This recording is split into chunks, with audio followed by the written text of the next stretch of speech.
We just landed. When people say you should take the loss, I say bullshit. Same way people say, you should say the truth. No one benefits from the truth.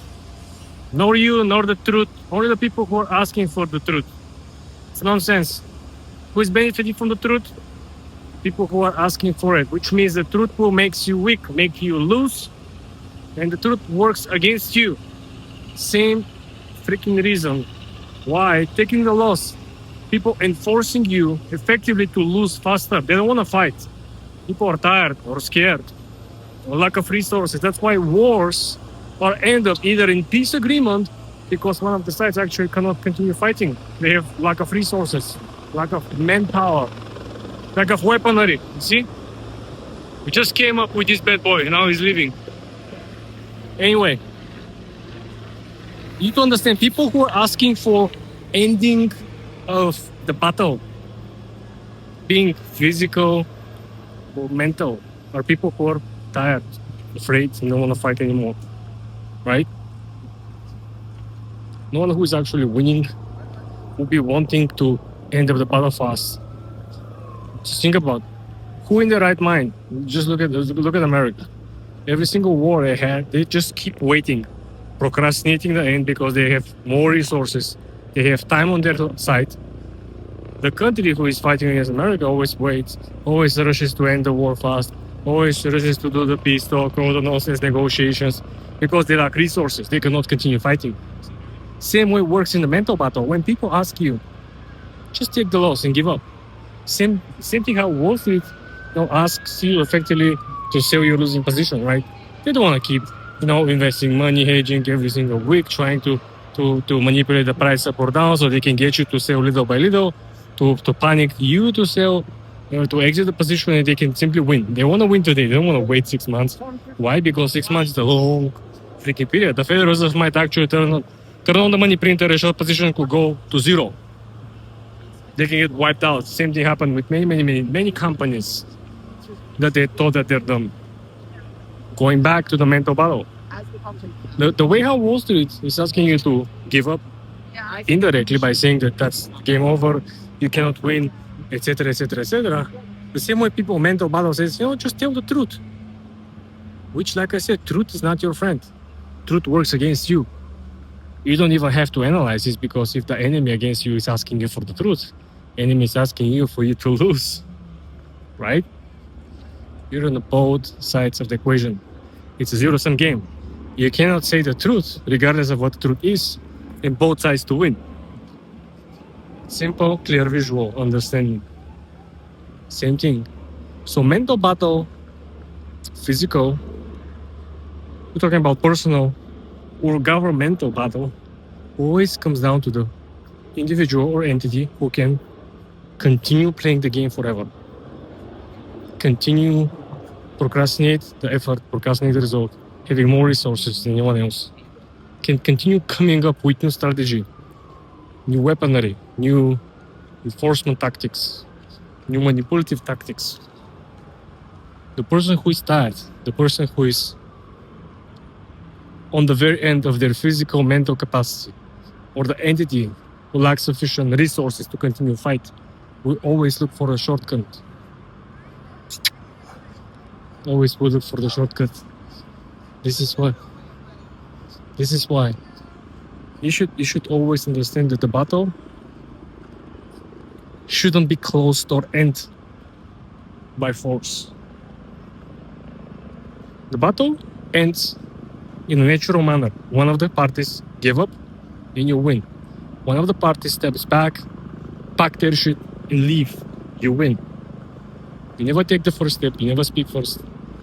You probably already know that, right? I already explained this very simply. Whoever speaks first loses.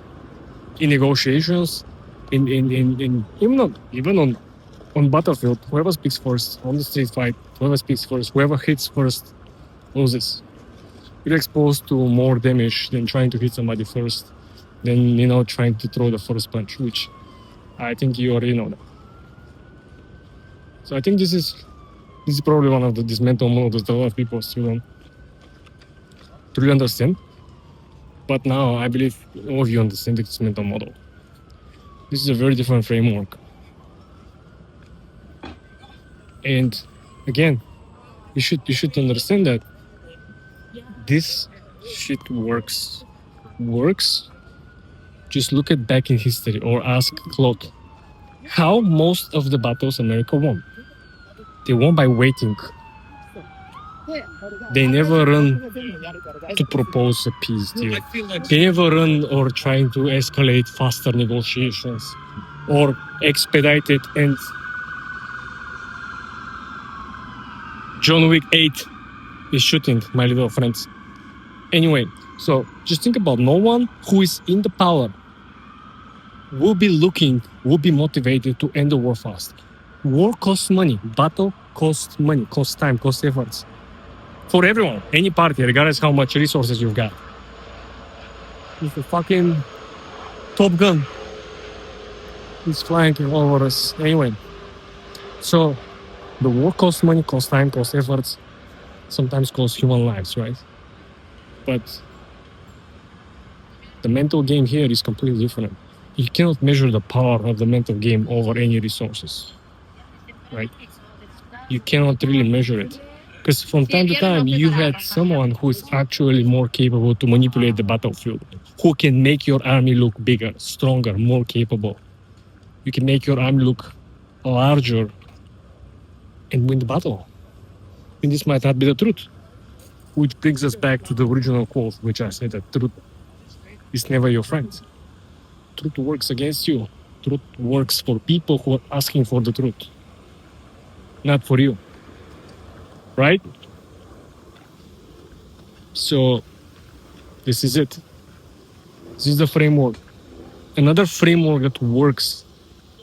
On this channel, I am going to share only things that I have tried and things that worked, okay? This works. This works equally well as the Sigma balance framework that I shared in the previous video.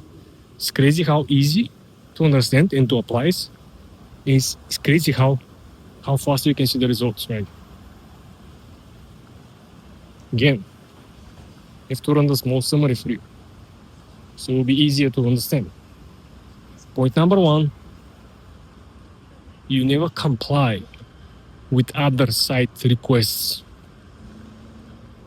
They ask you to give up, they ask you to take a loss, they ask you to leave, they ask you to tell the truth, they ask you to do certain things. You don't. And now you know why. Because this works against your interest, against your favor. And there is something on the secondary side which not a lot of people understand. Sometimes you pay a price that is not objectively counted. What I'm trying to say, sometimes you say no too many times, or you say yes too many times. And this changes your overall mental framework. You kind of become submissive. You kind of start accepting people's requests. You kind of try to favor other people's, vision or ideas, which is not always bad, but it's more bad than good for you in the long time frame. So pay very close attention. Always, always, always put your own interests and take your time. Don't accept forceful end points of any resolution. When there is a battle, when there is a fight, when there is a challenge ahead, what you need to understand is that you can take your time and you can keep fighting because you have a lot of resources. That's not how things are supposed to work.